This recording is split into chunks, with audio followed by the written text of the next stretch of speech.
What's up, guys, and welcome to the Level Health Podcast. Today, we are very excited to bring you an interview with Dr. Eric Helms. Dr. Helms has a PhD in strength and conditioning, a master's in both exercise science and sports nutrition, and a bachelor's in fitness and wellness. He's a research fellow for AUT at the Sports Performance Research Institute in New Zealand. He's been a trainer since the early 2000s, and he's been competing since the mid-2000s.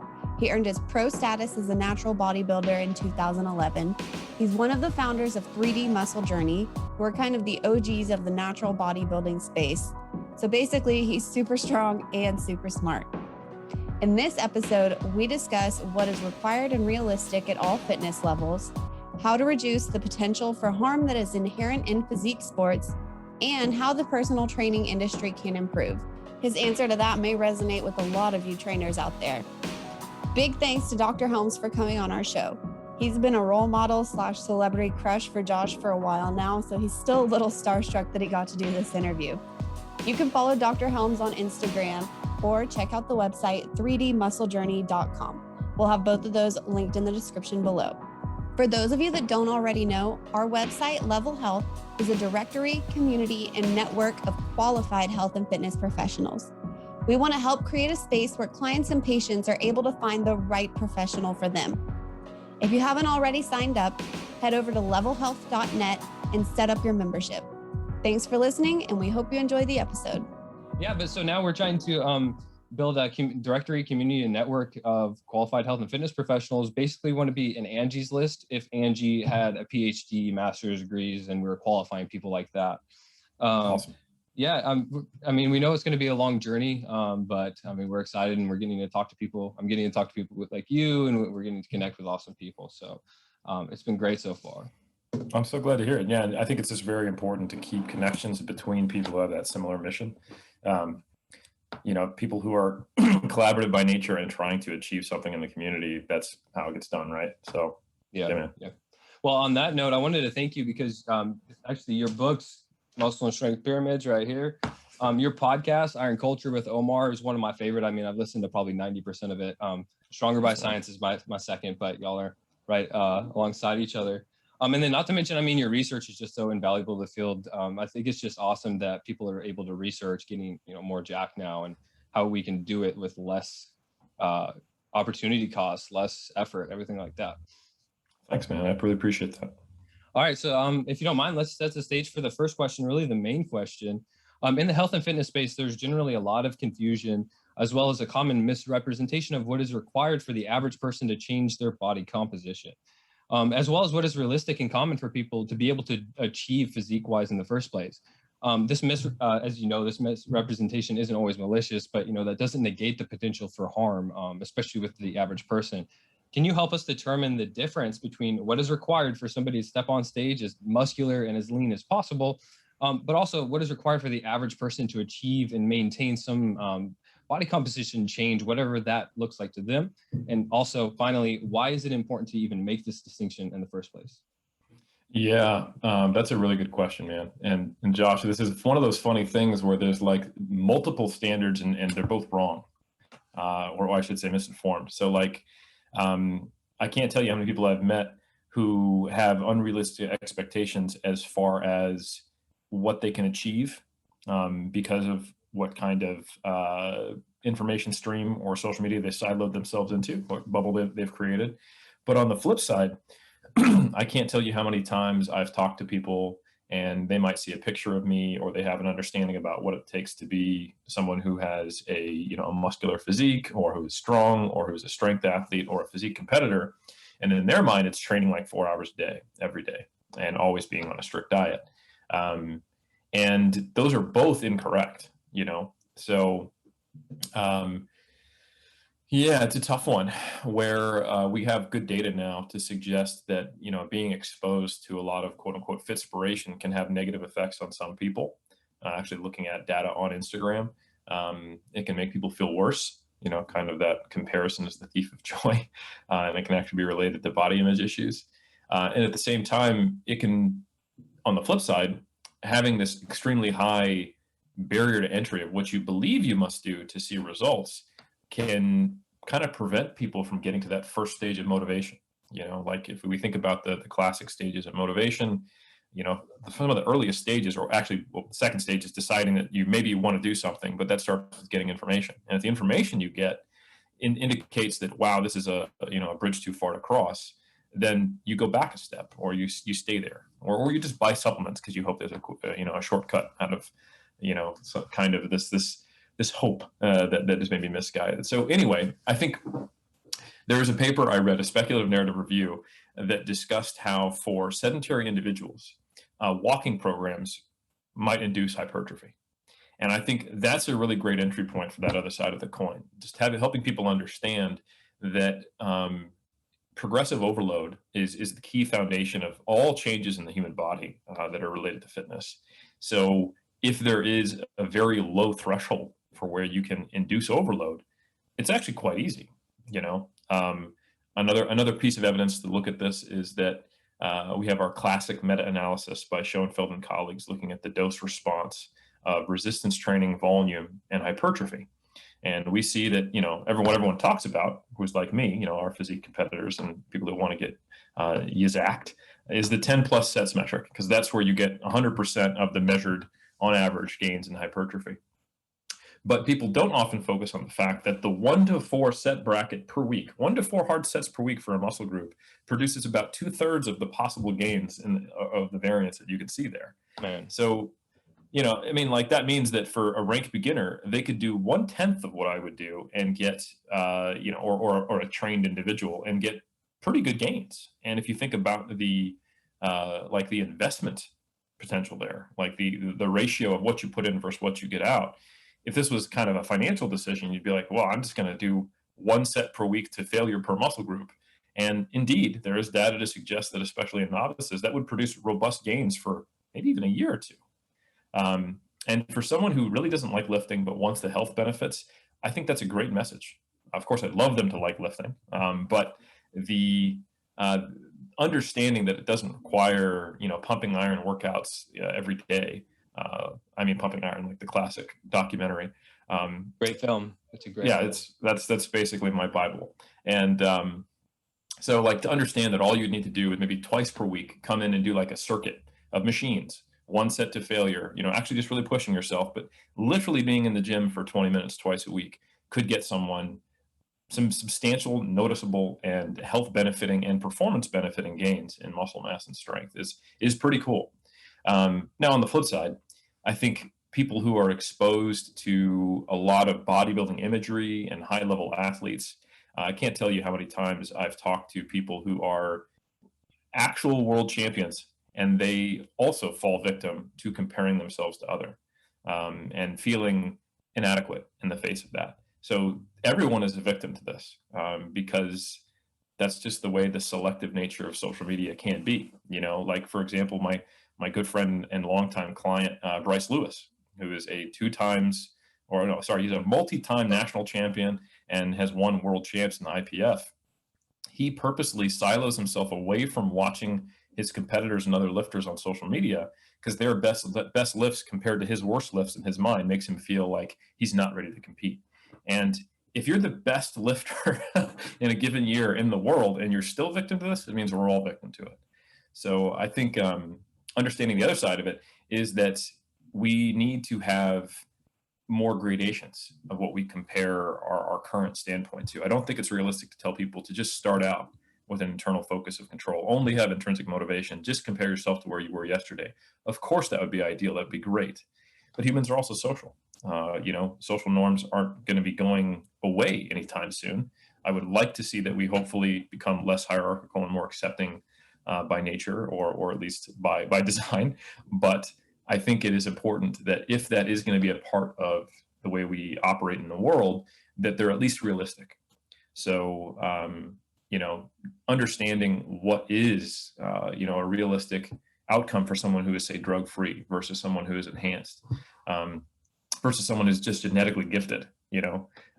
Something I like to tell people is that I could do all of the anabolic steroids in the world, and I could go up 3 weight classes to the 120 plus category. I still wouldn't be as strong as Bryce Lewis drug-free on a bad day. I just don't think it's in me based on what I've seen in the past of people going across the ranks. So Yeah, there's I just so think, much that goes into that besides that. Mhm.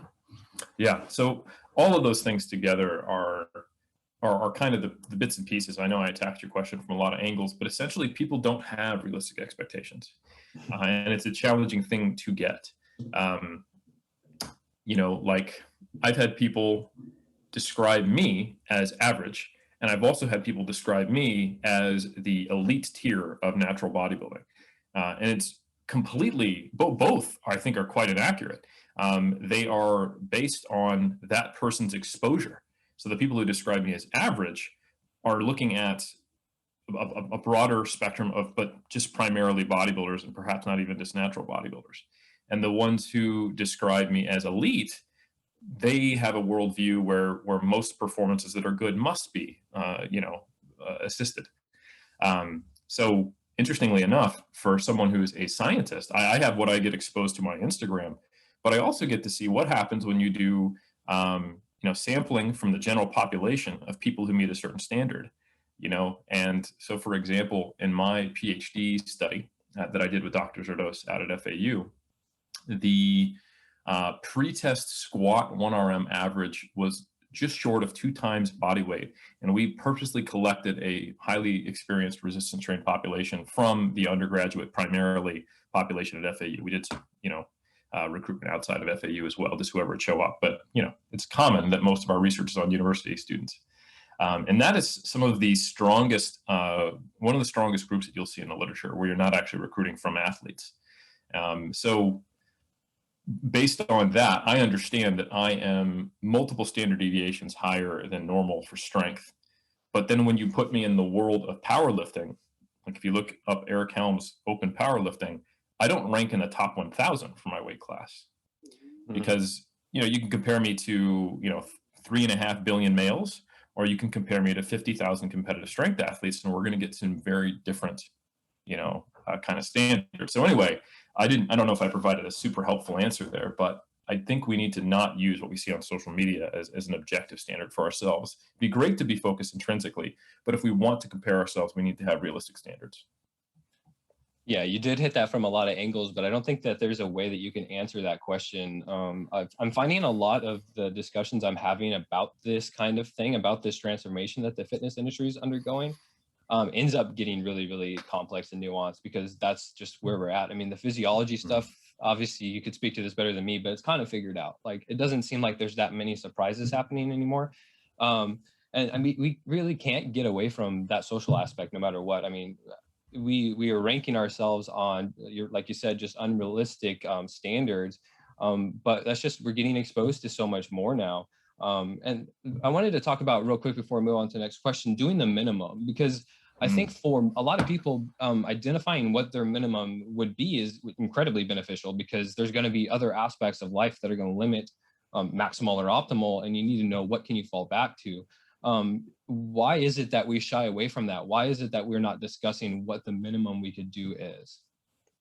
I think it's largely because of the people who are in the position of leadership or credibility in the lifting sphere.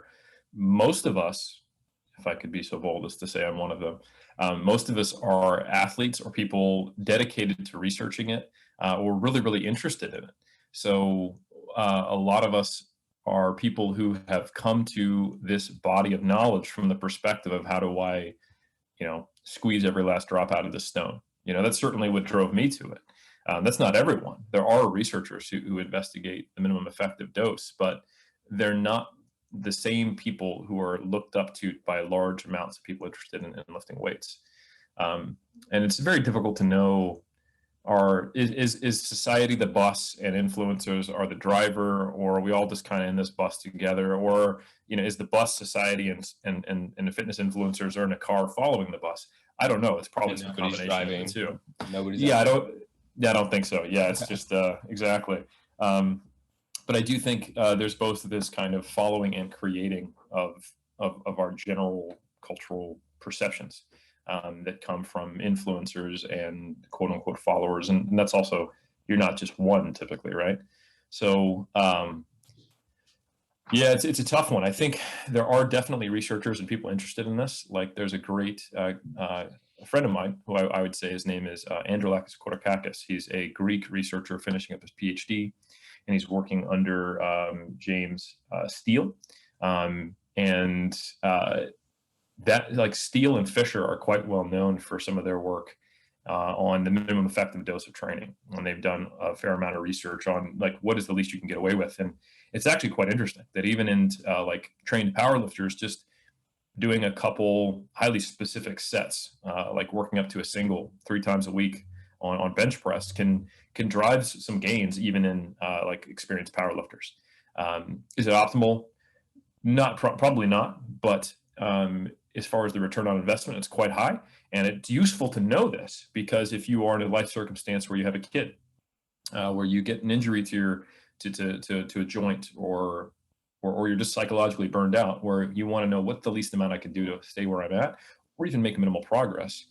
That's actually a very useful metric from a coaching perspective. I think of, what do I need to do to get progress, and then what's the reasonable amount that I can push above that, and is it worth the cost? Is it worth the risk? Is it worth the time investment? So I think a lot of the times, by only exploring the upper end, a lot of the systems that are out there and the talking heads seem to focus on basically erring on the side of doing more than you might be able to possibly handle. And I think it probably makes a lot more sense to err slightly on, still shoot for optimal. Don't get me wrong. Like, if I'm working with a competitive bodybuilder or powerlifter, I'm going to start with my best idea of what I think is best for them in that situation for that phase of their training. But then I'm going to probably drop back just a little bit to be conservative, because the closer we get to optimal, the less each individual dose or unit of dose of training is going to have a cumulative benefit. And I don't think someone would even be able to tell the difference between doing 90% of, say, the training dose that was optimal versus 100% in terms of the actual outcome. It'd be like a kilo on the bar, but it might actually be a multiple of how much training they would have to do in terms of the actual investment side of it. And every unit of training is a unit of risk. So I think that's why it's important. And I think some people have seen that from COVID. There's been a number of people who have not been able to train the way they want, and have eventually landed on doing the minimum with less than ideal tools, bands and bodyweight training compared to what they might used to do. And they were quite surprised by how quickly strength or their physique came back or held on. And I think that ability to wipe the slate clean, almost forced upon you, because typically it's our fear of missing out that prevents us from doing that in many cases, is a great opportunity, because then you can program from there and you can understand that, oh man, I've been actually far above what I need. Maybe not everyone, of course, but that's a very useful piece of information. Yeah, I think COVID threw a wrench in a lot of things for people, but it did hopefully make us all a little bit more resourceful. I mean, I was working out with a dumbbell and a kettlebell for a little bit. I finally got a squat rack, so I'm not even going to the gym anymore. I mean, right now I've got other physical goals other than just aesthetic, but I am applying the minimum and then progressing that as reluctantly as possible, just because of time constraints and everything like that. But and that's really just to maintain some level of muscularity and body mass. All right, transitioning to the next question. In your narrative review towards a sustainable nutrition paradigm in physique sports, which was fantastic, by the way, you mentioned many potential psychological and physiological obstacles that a physique athlete may encounter and have to navigate around. Hopefully their coaches, obviously, they're going to help them navigate around it. But in my experience, I've seen coaches make it more likely for their athletes to hit that. Can you explain some of these potentially harmful aspects inherent in physique sports, and perhaps give us some tips and best practices for avoiding them? Yeah, that's a great way of framing that, because there are some things that are wholly unavoidable that are just part of the sport. And I don't see that as a vilification of bodybuilding, but more so just the reality. It's like saying, if you hit someone in American football, you can get a concussion. Anyone who's being rational wouldn't say that. How dare you say that about American football? That's just like, yes, when you sprint at someone and you tackle them and your head contacts them, it can rattle your brain, and that can have damage to the person doing it. So similarly, when you restrict energy intake or produce energy expenditure to the point where you get down to essential levels of body fat, which is often the requirement to be competitive especially at higher levels in the bodybuilding division and physique sport, there are unavoidable consequences that come with that. The vast majority of people, that is an unsustainable level of body fat that requires a level of restriction and control over the nutrition and regular exercise that can very easily become, well, it does become at least temporarily physically unhealthy, and can very likely exacerbate negative mental health. At the very least, when you look at some of the studies, even where case studies of competitors where they don't experience any body image or disordered eating patterns, at the very least they experience fatigue, and that's, like I said, it's a sport. So for those who don't know, competitive physique sport in the modern era generally requires someone to get really lean. So in terms of the actual divisions, there's a multitude. The bodybuilding division is the classic one, where you are expected to be as lean as possible, proportioned as possible, and as muscular as possible. And there's somewhat of a sliding scale going all the way up to, say, the bikini division in a women's physique sport, and up to men's physique, where they wear board shorts in the male sport. But even those divisions are still quite lean. So to get that lean requires a dieting phase. So all physique athletes typically have a off-season period where they maintain a higher body fat, eat more food, try to gain muscle, and then an in-season period where they try to retain that muscle, maybe gain a little bit, or at least slow the loss of muscle, and depending on how lean they have to get, their individual physiology, while dieting to get down to as lean of a position as possible to show off their muscularity. So that process is just what you have to do in the sport, and there is no best practice to avoid that. But there are different ways to restrict caloric intake.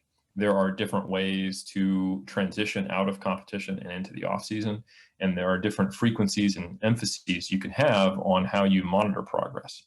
So some of the non-modifiable aspects are what the competitor brings to the table as far as their background, and how that may or may not be influenced by their genetics, physiology, and psychological background. So when you look at some of the demographic data on physique athletes from different eras, we have stuff in the 90s all the way up to now, you get varying numbers, say 10 to as much as 40% of physique competitors in various divisions, both men and women, who have a prior history of some type of relationship with food or their body that could have been clinically diagnosed as potentially unhealthy.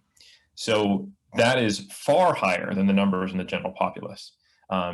Now, we can't really know from that if that means that is caused by the sport or if the sport attracts people who have that background. I think it is probably more the latter, to be honest. But certainly you could see the biological reality of what you have to do to get into shape as a moderator or a contributor to some of these issues. You can have someone who had a prior eating disorder and they are in remission, if you will, and then going through the process of dieting triggers that again in them and they experience it. And if they hadn't competed, they wouldn't.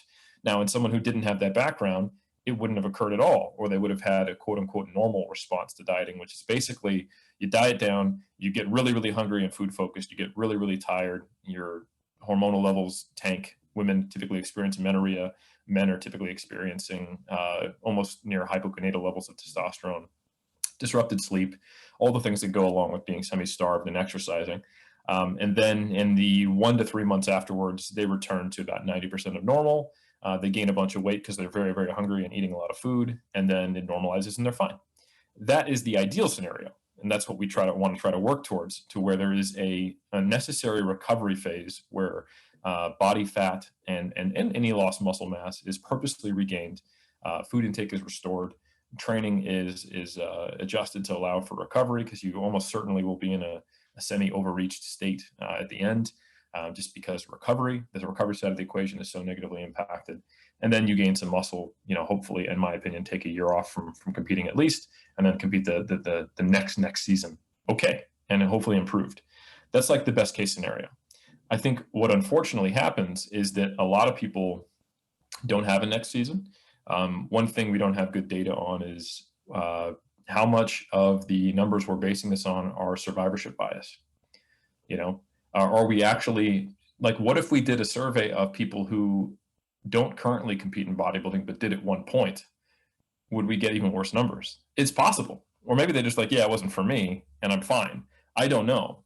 I would probably speculate it's worse though, because I've certainly seen that people who are successful in bodybuilding find a way to get good at managing this, and people who are burning out burn out, and they leave the sport not really on their own terms. So some of it, like I said, not modifiable. There are some data to suggest that as much as 60% of the variance in developing eating disorders is related to things outside of your control, your physiology and your genetics. So that's a big portion. It's not all of it though. So when you do have a sport where a substantial number of the competitors come to you with a background where they are kind of predisposed, if you will, to having some of these issues come from contest prep, I think for one, the most important thing you need to do as a coach is to have people in your professional network, if not a part of your organization, who you can rely on, who have a scope of practice that's beyond your own. So mental health, like we have a licensed therapist, Amanda Rizzo, and we also have a registered dietitian, Steve Taylor, on staff who help us. And I see this just the same as having our doctor of physical therapy, Nicholas Licamelli, mental and physical health, right? Because the scope of practice of a bodybuilding coach, even a very well-informed one, my scope of practice doesn't extend into this area. Even though I publish research about it, I don't know how to treat it. So I think that's just a really important blind spot you need to be aware of. And that's the first step that all coaches, and probably the most important one, can make, is to have those people and know your own scope of practice so that you can get your athletes the help they need if they get into a position where you can't help them effectively or you weren't the best person to do it. So non-modifiable stuff is the kind of the inbuilt personality of the person, which is of course linked to some degree to genetics, physiology, their background. You can't change what happened to them in their life before the point they decided to compete. And you can't change the fact that they need to get shredded. But how they get there is what you can modify. And there is a lot of good data to suggest that more flexible approaches to restraint can be a very big help, meaning that instead of following very strict meal plans or hitting macros to a single gram, or having very, very rigid approach to, okay, we're going to drop a food type from your diet every 4 weeks, or we're going to drop 100 calories every week, no matter what, that it is integrated into the bigger picture of where they're at, what rate of weight loss they need to maintain. So some things are just simply logistical. The old 12-week contest prep diet, if you want to get into shape these days, that just requires crash dieting. It requires a much larger energy deficit, low energy availability, which is more likely to exacerbate things. So there is some research to suggest, I think a survey done by Lachlan Mitchell and colleagues, where they found that faster rates of weight loss were more related to binge eating in natural bodybuilders. I might be misquoting that. I think that's accurate. I can't remember exactly which aspect of mental health it was related to faster dieting, but that is certainly one. So basically taking a more slow and measured approach, losing at an acceptable rate, like 0.5 to 1% of body weight, which also bonus points, seems to be where you maintain more muscle mass. That's something you can do. Taking potentially diet breaks might help. We have recent data out by Jackson Pios and colleagues, which I was a part of, that shows that enhances adherence, reduces mental fatigue from dieting, and may potentially help with the overall process. So doing things to preserve and make it as easy as possible, but still getting into great shape is important. And that takes an individual approach. It's not like everyone needs to diet longer. Some people may prefer a faster approach where there's less total time in the diet if it's a life stressor, they have a family, if it affects their job, etc. In addition, how you monitor is quite important as well. So if you look at people with body image issues, a lot of the time they do regular weighing and also physique checking. And some of the clinical tools that are used are to reduce the frequency of that occurrence, and also to inject a little bit of objective third-party input there to hopefully change some of that internal dialogue. So instead of, say, just taking a picture of yourself every morning and looking at your physique, or always checking yourself in the mirror, you just go with, okay, my coach and I are going to go over my check-in where I do my posing practice via video, and we talk about it together. And they give me their feedback. And to some degree, I kind of elevate their perspective above my own because I'm too emotionally invested in this. So I need to have a good relationship with my coach. And that physique checking is now just occurring weekly, not on a day-to-day basis. Not every time I get out of the shower, am I hitting the side chest, And instead, I'm trying to keep focused on the process and letting these evaluations come less frequently. And that'll actually help you because they'll be more objective. And then the frequency of weigh-ins, not multiple times a day, just a single time per day at most, in the same conditions, because we are having to balance kind of the accuracy with the potential risk here. And that is probably the toughest one. It's like you need to know if you're actually making progress. And early on in the contest prep, when you're relatively high in body fat, visual changes don't come until like a few weeks and sometimes a month have gone by, but you can see the scale weight changing. So you have to kind of assess the individual client and see what frequency of weighing in is not causing too much stress, what reframing needs to be done around the scale if they do tend to get hung up on the number, and what's the best way to manage that. And other times to step away from the scale and just focus on maybe measurements or visuals. And certainly later in contest prep, visual becomes far more important than the scale. So there's a lot of complexity that goes into it. Probably one of the biggest things I can suggest, though, is that internal cues should probably be included in our process of tracking nutrition. So what I mean by that is that when I talked about flexible restraint earlier, most people in their mind, they go to if it fits your macros, tracking macros, and seeing that as a more flexible approach than having a rigid meal plan and not really understanding energy balance and just eating foods. And while I agree that in that comparison, the more flexible approach is having unrestricted food type, but following numbers. Hitting numbers is an external cue, meaning you're not necessarily eating based upon your hunger or satiety levels. You're eating based upon hitting numbers. And we have good data to suggest that when people eat by external cues for a long period of time, that reduces interoceptive awareness, so their ability to gauge their own internal signals. And that can be a contributor to things like binge eating or body image issues that, are often hand in hand. So rather than always using this external cue guided tracking, it can be supplemented with internal cue guiding. You could do this during prep. You could say, hey, I want to be on a scale of 0 to 5 in terms of hunger. I want to be at a 3 to 4, most of prep, to where I'm, not that satisfied. I'm a little hungry all the time. And then I'll adjust my macros to fall in that area, but have the right proportions. At a certain point, though, I don't know how helpful it is to focus on your hunger during contest prep. So I do think it makes sense to use external cues and just hit your numbers and kind of just focus on keeping your head down.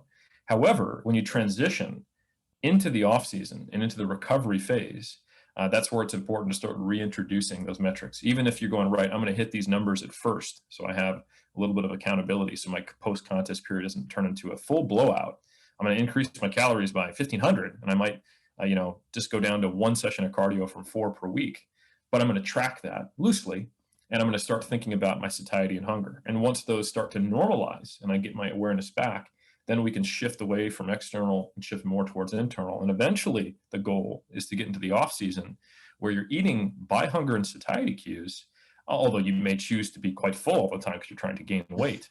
So it's not quote unquote intuitive eating, but it has elements of it because we are trying to actually modify body composition, and we are using the scale as feedback so that we don't lose that internal sense of hunger and satiety, which can really get in the way of normal life and be a contributor to this stuff. So big picture kind of periodization of mental health for bodybuilding is that we phasically go into a more externally cue guided nutrition plan as we get closer and closer to contest shape, and we have worse and worse hunger signals and the absence of satiety, more and more food focus, and then we phase it back in and out, going towards more externally cue guided as we get into the off season.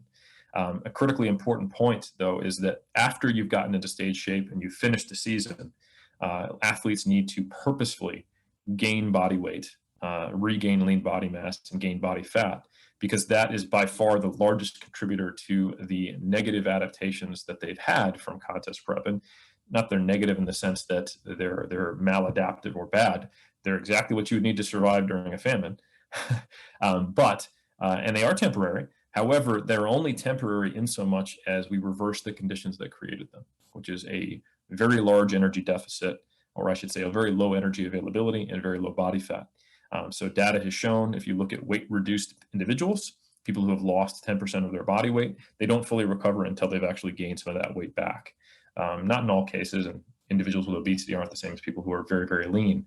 But in general, you have to regain lost lean body mass. You have to get back to a more sustainable level of body fat, and you have to concomitantly get back to a reasonable energy intake that supplies your needs for both your physiology and your training.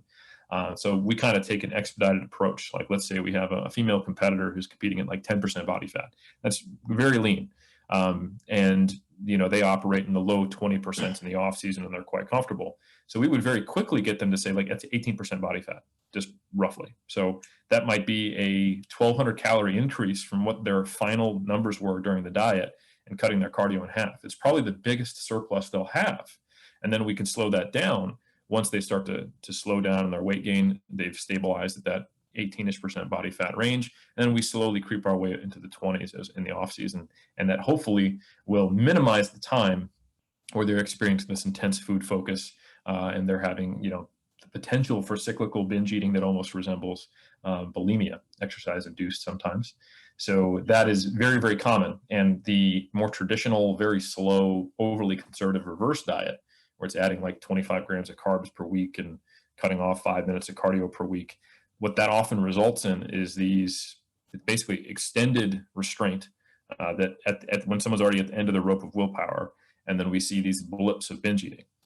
So ironically, when people do this recovery diet where they aggressively gain weight versus try to do a more restrictive reverse diet, their trajectories are similar. One just is far more noisy because it's like every 5 weeks I binge and then I try to quote unquote fix it.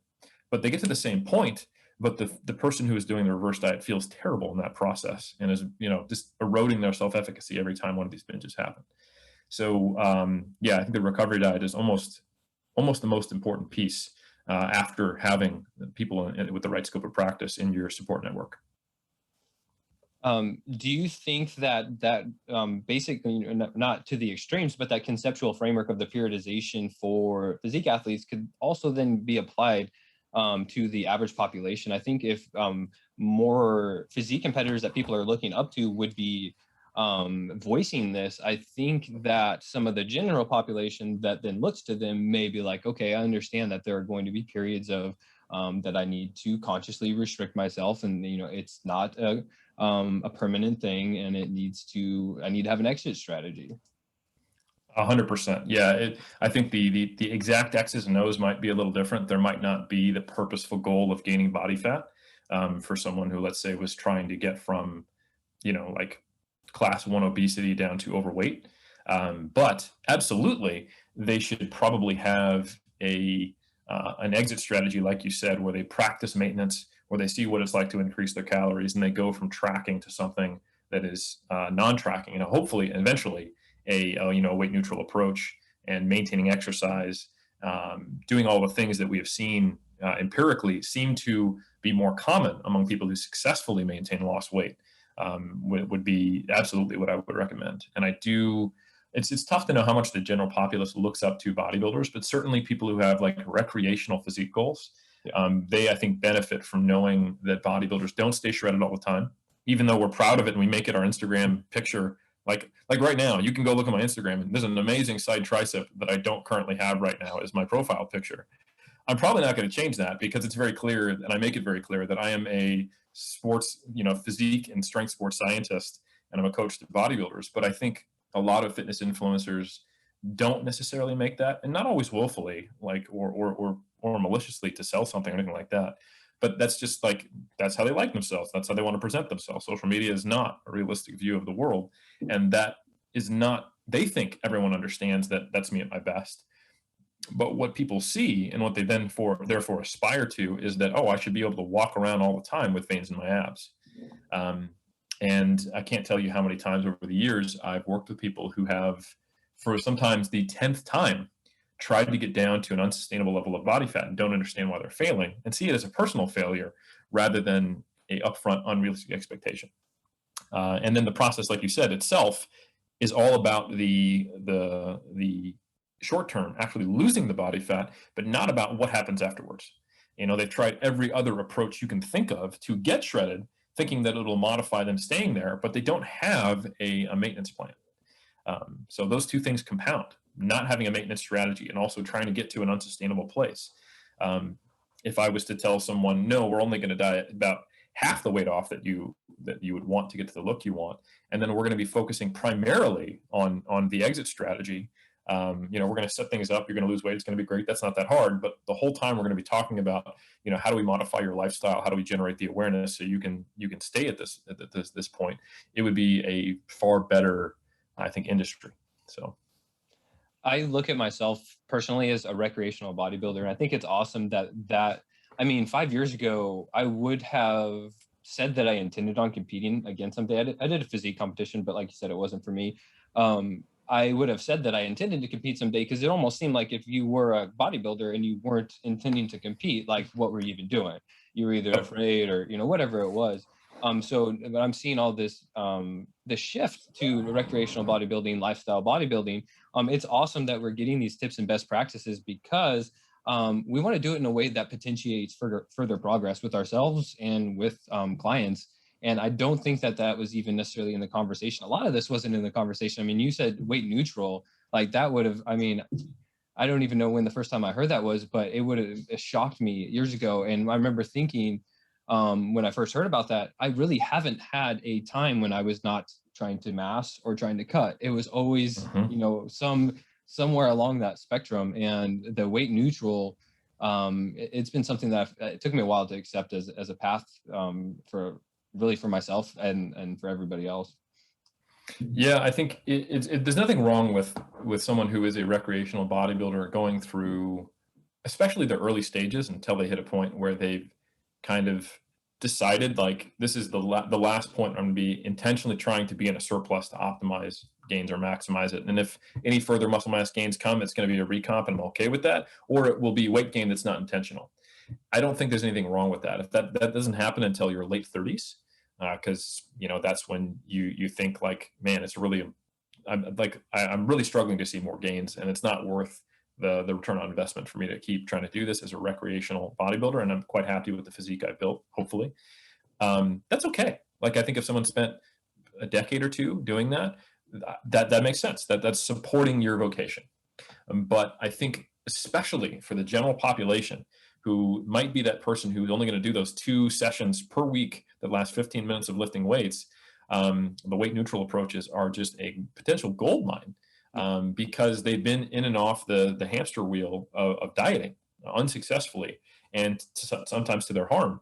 That if we can get them to the point where they're focused on, okay, we've gotten you to a body weight or a body fat that seems to also look good as far as your health, when we look at it objectively and markers and your physical capacity. Now let's look at something weight neutral for life. I think that is really, really important in a conversation that, needs to be happening more often. It absolutely needs to be happening more often, because the health benefits of lean body mass, to some degree, obviously it tapers off at a certain point when you get too crazy, but the health benefits are really, really exciting. I'm almost looking at it currently as using bodybuilding to kind of build up stores of lean body mass for later on, because late 30s going to start dropping off if it's not already. So that's really how I'm looking at it now, and that's why I'm trying to get across that kind of minimalist approach, not necessarily for the sake of doing the minimal, but for the sake of these people that think that it takes everything they have to build muscle and improve their health. It really doesn't. So no, that's well said. There's and I'm parroting Dr. Ben House, who's kind of done some of the legwork and looking at this. We had him on Iron Culture to talk about it, but somewhere around like a 20 fat-free mass index is where you start to get most of the observable health benefits from resistance training. That's not that high by any means for a male. I don't think we have good data on women, but most men who lift weights for 6 months will probably be above that if they're doing it with any kind of progressive nature and consistency. So yeah, it's quite a low barrier to entry if you just want to be able to, get minimal negative effects from sarcopenia, like you said, store it up for once you start to have it. And if you keep resistance training, like the sarcopenia data that starts to happen, like you said, in middle aged, that gets delayed by decades. Like if you look at the natural bodybuilding pro division at world champs, that's like the highest, like WMBF worlds or IPE worlds, there's a good solid 50% of the guys up there who are in their 40s, if not early 50s, competing at the highest level, just to show how long that peak can last before you start to have age be a stronger signal than just the stimulus from resistance training. So yeah, and most natural bodybuilders will tell you that kind of your golden era where you hit your peak gains if you started lifting at that same time when most of us did in our 20s or teens is your 30s and 40s. So I think that's just something that is quite encouraging. I think by that time you've just accumulated, enough volume. You've kind of figured out what works for you, what doesn't, hopefully.